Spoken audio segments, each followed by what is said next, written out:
Robert Sapolsky first came to Africa over 30 years ago on a hunch.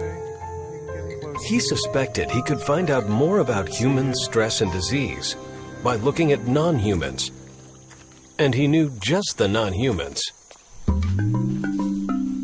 You live in a place like this, you're a baboon, and you only have to spend about 3 hours a day getting your calories.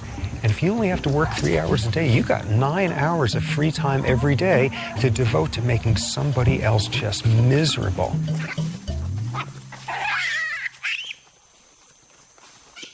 They're not being stressed by lions chasing them all the time. They're being stressed by each other. They're being stressed by social and psychological tumult invented by their own species. They're a perfect model for westernized stress-related disease.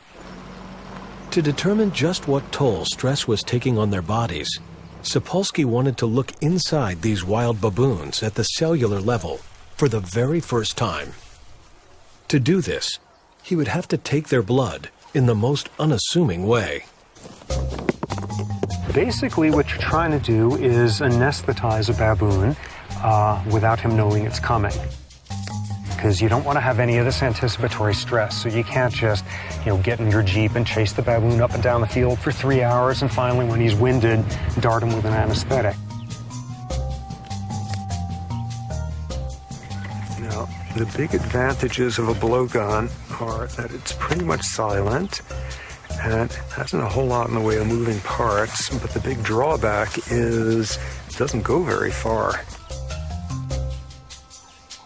So what you spend just a bizarre amount of time doing is trying to figure out how to look nonchalant around a baboon. Got him. Time. Okay, he is wobbling now. Okay, whoop, here he goes. From each baboon blood sample, Robert measured levels of hormones central to the stress response. Well, to make sense of what's happening in your body, you've got these two hormones that are the workhorses of the whole stress response. One of them, we all know, adrenaline, American version epinephrine. The other is a less-known hormone called glucocorticoids. It comes out of the adrenal gland along with adrenaline, and these are the two backbones of the stress response. That stress response and those two hormones are critical to our survival.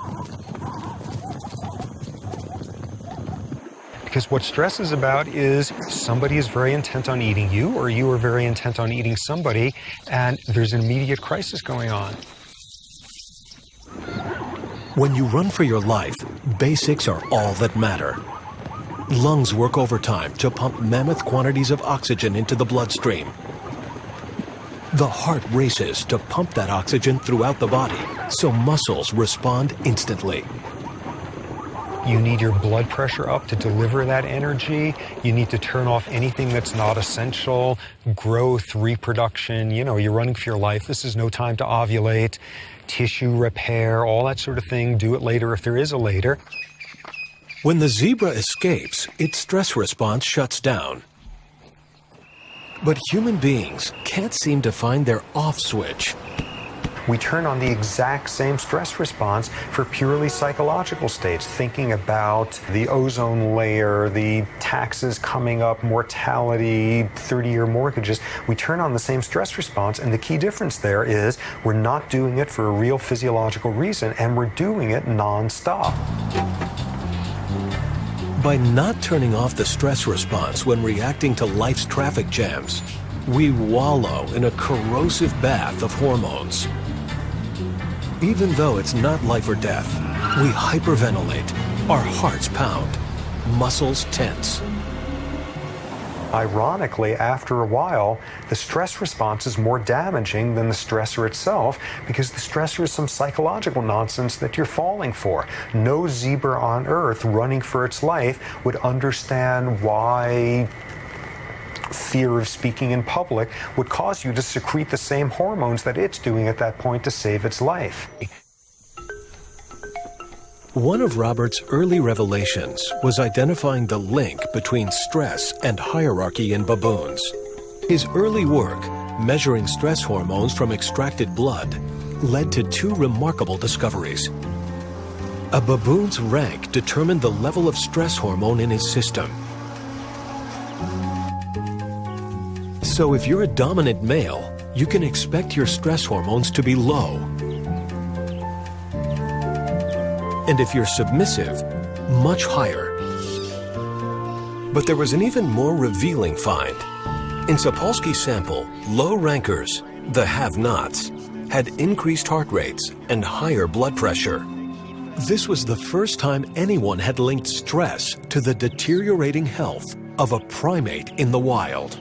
Basically, if you're, a stressed, unhealthy baboon in a typical troop, high blood pressure, elevated levels of stress hormones, you have an immune system that doesn't work as well, your reproductive system is more vulnerable to being knocked out of whack, your brain chemistry is one that bears some similarity to what you see in clinically depressed humans, and all that stuff, those are not predictors of a hale and hearty old age.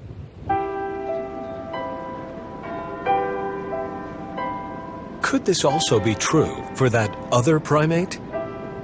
As Robert Sapolsky was monitoring stress in baboons, Professor Sir Michael Marmot was leading a study in Great Britain that tracked the health of more than 28,000 people over the course of 40 years. It was named for Whitehall, citadel of the British Civil Service, where every job is ranked in a precise hierarchy. The perfect laboratory to determine whether in humans there might be a link between rank and stress. Ties one of the most astounding scientific findings in the Whitehall study. Firstly, it showed that the lower you were in the hierarchy, the higher your risk of heart disease and other diseases. So people second from the top had higher risk than those at the top. People third from the top had higher risk than those second from the top. And it ran all the way from top to bottom. We're dealing with people in stable jobs with no industrial exposures. And yet, your position in the hierarchy intimately related to your risk of disease and length of life.